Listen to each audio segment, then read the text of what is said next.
نحمده ونصلي على رسوله الكريم اما بعد فاعوذ بالله من الشيطان الرجيم بسم الله الرحمن الرحيم يا ايها الذين آمنوا كتب عليكم الصيام كما كتب على الذين من قبلكم لعلكم تتقون آمنت بالله صدق الله مولانا العظيم وصدق رسوله النبي الكريم ونحن على ذلك من الشاهدين والشاكرين والحمد لله رب العالمين۔ میرے محترم بزرگوں، بھائیوں اور دوستوں، پچھلے ہفتے میں نے رمضان المبارک کی آمد سے متعلق کچھ باتیں آپ کی خدمت میں رکھی تھی۔ آج بھی دیکھیں میں رمضان المبارک کی آمد ہی سے متعلق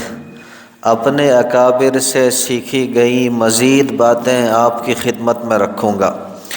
بس آپ اللہ رب العزت سے دعا فرما دیں کہ صحیح باتیں میری زبان سے کہلوا دے اور ہم سبھی کے لیے ان باتوں کو کارآمد اور نفع بخش بنا دے۔ دیکھیں، آج کل عالم اسلام کے اندر ایک بات چل پڑی ہے جس کی ابتدا عرب ممالک خاص کر مصر اور شام سے ہوئی، رفتہ رفتہ دوسرے ملکوں کے اندر پھیلی اور اب ہمارے یہاں بھی آ گئی۔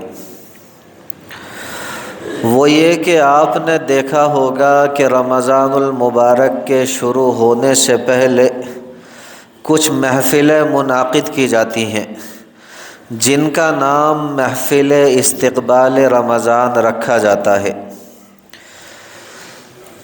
جن میں رمضان المبارک کے شروع ہونے سے ایک دو روز پہلے ایک اجتماع منعقد کیا جاتا ہے جس کے اندر قرآن مقدس کی تلاوت، تقاریر اور وعظ رکھے جاتے ہیں، جس کا مقصد لوگوں کو یہ بتانا ہوتا ہے کہ ہم رمضان المبارک کا استقبال کر رہے ہیں، ہم رمضان المبارک کو خوش آمدید کہہ رہے ہیں۔ دیکھیں، رمضان المبارک کے استقبال کا یہ جذبہ اچھا ہے، لیکن یہی اچھا جذبہ جب آگے بڑھتا ہے تو کچھ عرصے کے بعد بدعت کی شکل اختیار کر لیتا ہے۔ چنانچہ آج بعض جگہوں پر اسی استقبال کی مجلس اور محفل نے بدعت کی شکل اختیار کر لی ہے۔ رمضان المبارک کا اصل استقبال یہ ہے کہ رمضان المبارک کے آنے سے پہلے اپنا نظام الاوقات بدل کر ایسا بنانے کی کوشش کی جائے جس میں زیادہ سے زیادہ وقت اللہ رب العزت کی عبادت میں خرچ ہو۔ اس مہینے کے اندر اگر کوئی بندہ اپنے آپ کو مکمل عبادت کے لیے فارغ کر لے تو بہت اچھی بات، لیکن اگر کوئی مکمل عبادت کے لیے اپنے آپ کو فارغ نہیں کر سکتا تو کم سے کم بیٹھ کر اتنا سوچے کہ میرے کتنے کام ایسے ہیں جو میں ماہ رمضان المبارک کے اندر چھوڑ سکتا ہوں۔ اگر ہیں کچھ کام ایسے تو انہیں چھوڑ دے اور اس بچے ہوئے وقت کو اللہ رب العزت کی عبادت میں لگائے۔ اسی طرح بیٹھ کر یہ سوچے کہ میرے کتنے کام ایسے ہیں جو میں ماہ رمضان المبارک کے اندر کم کر سکتا ہوں۔ اگر ہیں کچھ کام ایسے تو انہیں کم کر دے اور اس بچے ہوئے وقت کو اللہ رب العزت کی عبادت میں لگائے۔ اسی طرح بیٹھ کر یہ سوچے کہ میرے کتنے کام ایسے ہیں جو میں ماہ رمضان المبارک کے بعد تک مؤخر کر سکتا ہوں، رمضان المبارک کے بعد تک کے لیے ٹال سکتا ہوں۔ اگر ہیں کچھ کام ایسے تو انہیں مؤخر کر دے اور اس بچے ہوئے وقت کو اللہ رب العزت کی عبادت میں لگائے۔ میرے کہنے کا مقصد یہ ہے کہ انسان اپنا زیادہ سے زیادہ وقت اس ماہ مقدس کے اندر اللہ رب العزت کی عبادت میں لگانے کی کوشش کریں۔ میرے پیارے بھائیوں، یہ ہے میرے نزدیک اور میرے اکابر کے نزدیک رمضان المبارک کے استقبال کا صحیح طریقہ۔ اگر آپ نے یہ کام کر لیا تو پھر انشاءاللہ ثم انشاءاللہ آپ کو رمضان المبارک کی صحیح روح حاصل ہو جائے گی، اس کے انوار و برکات حاصل ہو جائیں گے۔ ورنہ یہی ہوگا کہ ہر سال کی طرح اس سال بھی رمضان المبارک کا مہینہ آئے گا، چلا جائے گا، اور جیسے ہم پہلے اس سے فائدہ نہ اٹھا سکے تھے اب بھی فائدہ نہ اٹھا سکیں گے۔ اللہ رب العزت ہر مومن کو صحیح سمجھ کی دولت سے مالا مال فرما دے۔ پھر دیکھیں یہاں پر ایک سوال یہ پیدا ہوتا ہے کہ جب ہم نے ماہ رمضان المبارک کو دوسرے مشاغل سے فارغ کر لیا، دوسرے کاموں سے فارغ کر لیا، تو اس بچے ہوئے وقت کو ہم کس کام کے اندر لگائیں؟ دیکھیں جہاں تک تراویح کا معاملہ ہے اس سے تو الحمدللہ ہر مسلمان واقف ہے، لیکن میں اس وقت ایک اور ہی پہلو کی جانب خاص طور سے متوجہ کرنا چاہتا ہوں۔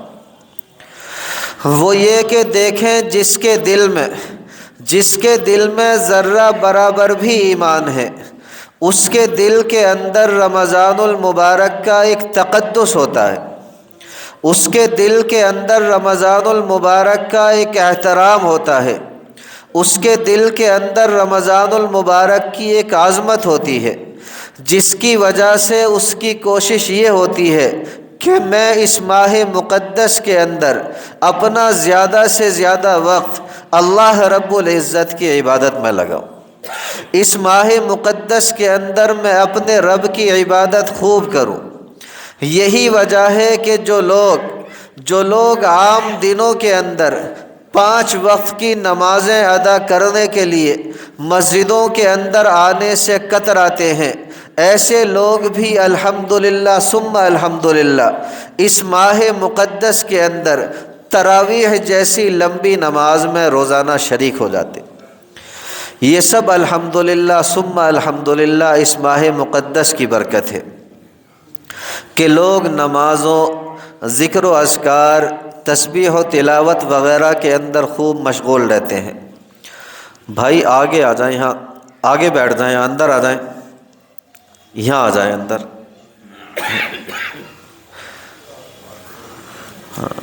آگے آ جائیں آگے۔ لیکن دیکھیں ان تمام نفلی نمازوں، ان تمام نفلی عبادات، ان تمام نفلی ذکر و اذکار اور نفلی تلاوت قرآن کریم سے زیادہ مقدم میرے پیارے بھائیوں ایک اور چیز ہے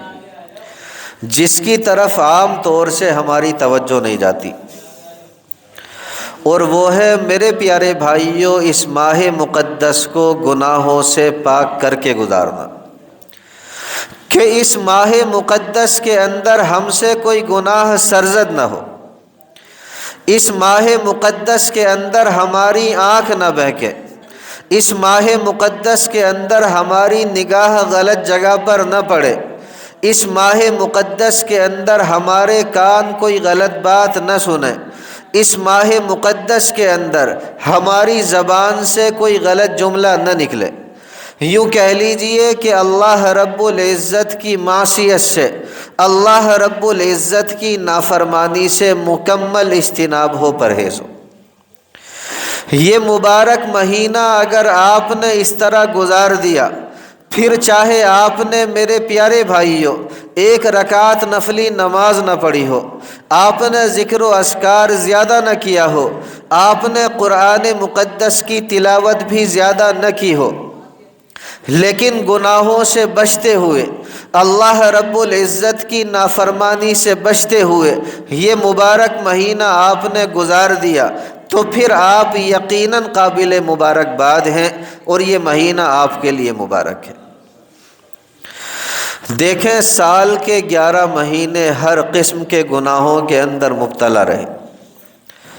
سال کے 11 مہینے ہر قسم کے کام دھندوں میں لگے رہے، یہ ایک مبارک مہینہ اللہ رب العزت ہمیں عطا فرما رہے ہیں، کم سے کم اس ایک مبارک مہینے کو تو ہم لوگ گناہوں سے پاک کر کے گزار لیں۔ طے کر لیں کہ اس ماہ مقدس کے اندر انشاءاللہ ثم انشاءاللہ جھوٹ نہیں بولیں گے، اس ماہ مقدس کے اندر غیبت نہیں کریں گے، اس ماہ مقدس کے اندر بدنگاہی نہیں کریں گے، اس ماہ مقدس کے اندر سود نہیں کھائیں گے، رشوت نہیں لیں گے، اس ماہ مقدس کے اندر جوئے اور سٹے کا بازار گرم نہیں کریں گے۔ یہ طے کر لیں کہ اس مہینے کو گناہوں سے پاک کر کے گزاریں گے۔ اس لیے کہ میرے پیارے بھائیو، ہم لوگ روزہ تو بڑے ہی شوق و ذوق کے ساتھ رکھتے ہیں، لیکن جانتے ہیں کہ روزے کے معنی کیا آتے ہیں۔ دیکھیں، روزے کے معنی آتے ہیں کھانے سے بچنا، پینے سے بچنا، نفسانی خواہشات کے پورا کرنے سے بچنا۔ ان تین چیزوں سے بچنے کا نام ہے روزہ، کھانے سے، پینے سے، نفسانی خواہشات کے پورا کرنے سے۔ اگر آپ تھوڑا دھیان لگائیں، اگر ہم تھوڑی نظر دوڑائیں تو میرے پیارے بھائیوں، ہمیں یہ بات سمجھ میں آ جائے گی کہ یہ تینوں چیزیں تو ایسی ہیں جو ہمارے لیے ہر وقت حلال ہیں۔ بھائی، کھانا بھی حلال، پینا بھی حلال، اپنی بیوی کے ساتھ جائز طریقے سے نفسانی خواہشات کا پورا کرنا بھی حلال۔ صرف تھوڑی دیر کے لیے یہ تینوں کام ہمارے لیے حرام ہو گئے، یعنی روزے کی حالت میں۔ اب آپ دیکھیں، روزے کے دوران ان حلال چیزوں سے تو پرہیز کر رہے ہیں، لیکن ایک ایسی چیز جو روزے کی حالت سے پہلے بھی حرام تھی، روزے کی حالت میں بھی حرام ہے اور روزے کی حالت کے بعد بھی حرام رہے گی، اس سے آپ پرہیز نہیں کر رہے۔ مثال کے طور پر دیکھیں، جھوٹ بولنا، اسی طرح بدنگاہی کرنا، اسی طرح غیبت کرنا، یہ سارے افعال ایسے ہیں جو روزے کی حالت سے پہلے بھی حرام تھے، روزے کی حالت میں بھی حرام ہیں اور روزے کی حالت کے بعد بھی حرام رہیں گے، اس سے آپ بچ نہیں رہے۔ تو ایمانداری کے ساتھ بتائیں کیسا روزہ ہو؟ ماشاءاللہ حضرت کا روزہ بھی ہے اور ساتھ ساتھ غیبت بھی کر رہے ہیں، حضرت کا روزہ بھی ہے اور ساتھ ساتھ بدنگاہی بھی ہو رہی ہے، آتی جاتی لڑکیوں کو بھی تکا جا رہا ہے۔ حضرت کا روزہ بھی ہے اور موبائل کے اندر واہی تباہی چیزیں بھی دیکھی جا رہی ہیں۔ ایمانداری کے ساتھ بتائیں یہ کیسا روزہ ہوا کہ ایک حلال چیز تو چھوڑ دی اور حرام چیز نہیں چھوڑی۔ یہی وجہ ہے کہ نبی کریم صلی اللہ علیہ وسلم ارشاد فرماتے ہیں، آپ نے فرمایا، من لم یدع قول الزور والعمل به فلیس للہ حاجۃ فی ان یدع طعامہ وشرابہ، کہ جو بندہ روزے کی حالت میں ناجائز کلام کرنا اور اس پر عمل کرنا نہ چھوڑے تو اللہ رب العزت کو اس کے بھوکا اور پیاسا رہنے کی کوئی ضرورت نہیں، اس لیے کہ اس نے جھوٹ بولنا نہیں چھوڑا، اس نے بدنگاہی کرنا نہیں چھوڑا، اس نے سارے حرام کام نہیں چھوڑے جو پہلے سے حرام تھے، تو پھر کھانا پینا چھوڑ کر کے اس نے کون سا بڑا کام کر لیا۔ اگرچہ میرے پیارے بھائیو، آپ کسی بھی مفتی سے پوچھیں گے کہ مفتی صاحب میرا روزہ درست ہوا نہیں ہوا، تو ہر مفتی آپ کو یہی جواب دے گا کہ بھائی روزہ تو آپ کا ہو گیا، لیکن ساتھ ساتھ یہ بھی کہے گا کہ روزے کا جو ثواب تھا وہ تو آپ نے ضائع کر دیا، روزے کے جو انوار و برکات تھے وہ تو آپ نے ملیا میٹ کر دیے، اس لیے کہ روزے کی صحیح روح تمہیں حاصل نہیں ہوئی۔ اور روزے کی صحیح روح کیا ہے؟ اللہ جل جلالہ قرآن مقدس کے اندر ارشاد فرماتے ہیں، یا ایھا الذین آمنوا کتب علیکم الصیام، اے ایمان والو تمہارے اوپر روزوں کو فرض کیا گیا، کما کتب علی الذین من قبلکم، ٹھیک اسی طرح جس طرح تم سے پہلی امتوں کے اوپر فرض کیا گیا تھا، لعلکم تتقون، تاکہ تم متقی بن جاؤ، پرہیزگار بن جاؤ۔ تو روزے کی اصل روح یہ ہے کہ انسان کے اندر تقوی آ جائے، انسان کے اندر پرہیزگاری آ جائے، اسے چلتے پھرتے اٹھتے بیٹھتے ہر لمحہ یہ احساس ہو کہ میرا رب مجھے دیکھ رہا ہے اور رب کریم میری ایک ایک بات کے اوپر نگاہ رکھے ہوئے۔ اسی لیے دیکھیں علماء کرام فرماتے ہیں کہ روزہ جو ہے وہ تقوی کو حاصل کرنے کے لیے بہترین ٹریننگ ہے، یا پھر آپ کہیں کہ بہترین تربیت ہے۔ اس لیے کہ دیکھیں جب ایک بندے نے روزہ رکھ لیا، پھر چاہے وہ آدمی کتنا ہی گناہ گار ہو، وہ آدمی کتنا ہی خطا کار ہو، وہ بندہ فاسق ہو فاجر ہو جیسا بھی ہو، لیکن روزہ رکھنے کے بعد اس کی یہ کیفیت ہوتی ہے کہ سخت گرمی کا دن ہے، سخت پیاس لگی ہوئی ہے، وہ بندہ کمرے کے اندر اکیلا ہے، اس کے پاس کوئی دوسرا بندہ موجود نہیں، کمرے کے دروازے پر کنڈی لگی ہوئی ہے، کمرے کے اندر فریج موجود ہے، اس فریج کے اندر ٹھنڈا پانی بھی موجود ہے۔ ایسے شدید گرمی کے عالم میں انسان کا نفس یہ تقاضا کرتا ہے کہ تو اس فریج سے نکال کر کے ٹھنڈے پانی کو پی لے، لیکن ایمانداری کے ساتھ بتائیں کہ کیا وہ بندہ فریج سے نکال کر کے ٹھنڈا پانی پی لے گا؟ میرے پیارے بھائیو، ہرگز ہرگز نہیں پیے گا، جبکہ اگر پی لے تو کسی کو کان و کان خبر نہیں ہوگی، کوئی اسے لعنت اور ملامت نہیں کرے گا، دنیا والوں کے سامنے روزے دار ہی رہے گا، اور شام کو باہر نکل کر جب روزے داروں کے ساتھ افطار کرنے کے لیے بیٹھے گا تو کوئی بندہ اس سے یہ نہیں کہے گا کہ آپ نے روزہ توڑ دیا۔ اس کے باوجود وہ بندہ پانی نہیں پیتا۔ کیوں نہیں پیتا؟ میرے پیارے بھائیوں، صرف اس لیے نہیں پیتا کہ اس کے دل کے اندر یہ احساس ہے کہ کوئی مجھے دیکھے نہ دیکھے، وہ رب کریم جس کی رضا کی خاطر میں نے روزہ رکھا تھا وہ تو مجھے دیکھ ہی رہا ہے۔ اسی لیے دیکھیں حدیث مبارکہ کے اندر آتا ہے، اللہ جل جلالہ خود ارشاد فرماتے ہیں، الصوم لی، کہ روزہ میرے لیے ہے، وَأَنَا أَجْزِي بِهِ، اور روزے کا بدلہ بھی میں ہی دوں گا۔ اور اعمال کے بارے میں آتا ہے کہ کسی عمل کا ثواب 10 گنا، کسی عمل کا ثواب 70 گنا، کسی عمل کا ثواب 100 گنا، حتیٰ کہ دیکھیں صدقے کا ثواب 700 گنا تک آیا۔ لیکن جب بات روزے کی آئی تو اللہ جل جلالہ نے ارشاد فرمایا کہ روزے کا بدلہ میں خود دوں گا، اس لیے کہ روزہ اس بندے نے میرے لیے رکھا۔ اس لیے کہ جب شدید گرمی کی وجہ سے حلق میں کانٹے لگ رہے تھے، اس کی زبان مارے پیاس کے خشک ہو رہی تھی، یہ بندہ کمرے کے اندر اکیلا موجود تھا، اس کے پاس تنہائی بھی تھی، اس کے فریج کے اندر ٹھنڈا پانی بھی موجود تھا، لیکن اس نے محض اس وجہ سے اس فریج سے نکال کر ٹھنڈے پانی کو نہیں پیا کیونکہ اس کے دل کے اندر میرے سامنے کھڑا ہونے اور میرے سامنے جواب دہی کا احساس ہے۔ اسی احساس کا نام ہے میرے پیارے بھائیو تقوی۔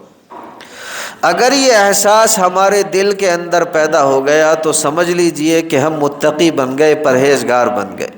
ہم تقوی والے بن گئے۔ ہر مومن کو اپنے دل کے اندر یہ احساس پیدا کرنے کی ضرورت ہے کہ اسے چلتے پھرتے اٹھتے بیٹھتے کھاتے پیتے معاملات کرتے ہر لمحہ یہ احساس ہو کہ میرا رب مجھے دیکھ رہا ہے، میرا رب میری ایک ایک نقل و حرکت کے اوپر نگاہ رکھے ہوئے ہے۔ اور جس دن میرے پیارے بھائیوں یہ احساس ہمارے دل میں پیدا ہو گیا، سمجھ لیجئے کہ ہم اللہ رب العزت کے مقبول ترین بندے بن جائیں گے۔ اور روزہ اس تقوی کو حاصل کرنے کے لیے بہترین تربیت کا کام دیتا ہے۔ اس لیے ہمیں چاہیے کہ رمضان المبارک کے آنے سے پہلے پہلے اس کی تیاری کریں۔ جو باتیں آج کہہ دی گئیں، اللہ رب العزت سے دعا کریں کہ اللہ رب العزت ہم سمیت دنیا کے اندر بسنے والے تمام مسلمانوں کو ان پر عمل کی توفیق مرحمت فرما دے۔ وما علینا الا البلاغ۔ بھائی جنہوں نے سنت